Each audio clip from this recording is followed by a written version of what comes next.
একদিন যেন জিবরিল আমিন এসে আমার নবীর কাছে হাজির হয়ে গেলেন বাবা।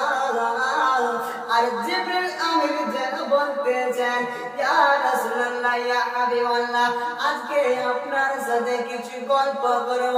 ইয়া রাসূলুল্লাহ, ইয়া হাবিবাল্লাহ, আজকে আপনার সাথে কিছু গল্প করব।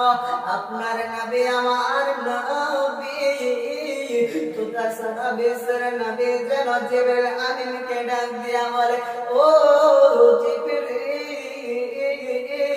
তুমি যখন আমার সাথে গল্প করবে, ঠিক আছে জিবরিল, তাহলে তুমি আমাকে বলো তোমার বয়স কত?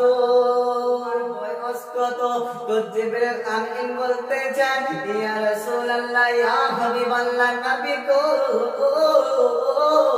ও দয়ার নবী, মায়ার নবী, আমি বলতে পারবো না আমার বয়স কত, তবে হ্যাঁ একটা কথা দিয়ে আমি আমার বয়স কত বুঝিয়ে দিতে পারে। আমার নবী বলতে চান, জিবরিল কি বলবে তাড়াতাড়ি করে বলো। জিবরিল আমিন ডাক দিয়া বলে, ইয়া রাসূলুল্লাহ, ইয়া হাবিবাল্লাহ, নবী গো, ও দয়ার নবী, মায়ার নবী, ওই চতুর্থ আসমানের উপরে একখানা নূরের আলো জ্বলতো।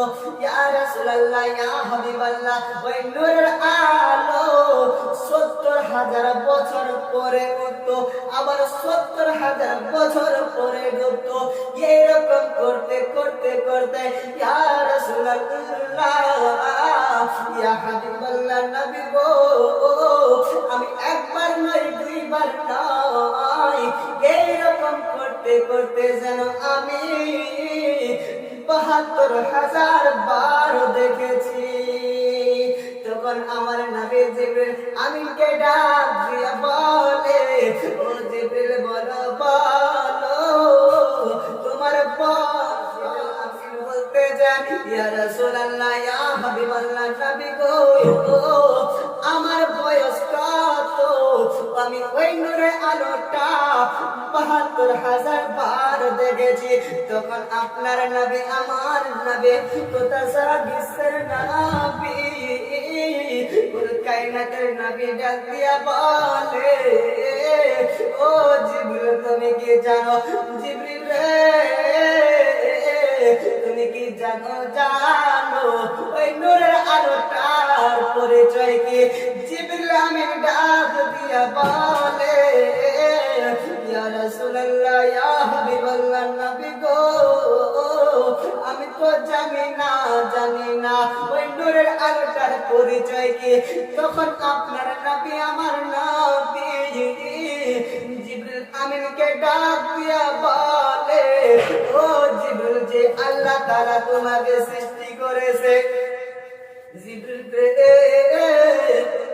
যে আল্লাহ তোমাকে সৃষ্টি করেছে, যে আল্লাহ আমাকে সৃষ্টি করেছে, যে আল্লাহ আমাকে হাবিব বানিয়েছে, যে আল্লাহ আমাকে বন্ধু বানিয়েছে, যে আল্লাহ আসমান জমিনকে সৃষ্টি করেছে, ওই আল্লাহ তাআলার ইজ্জতের কসম খেয়ে বলি, ওই নূরের আলোটাই ছিলাম আমি, নবী মুহাম্মদ মুস্তাফা।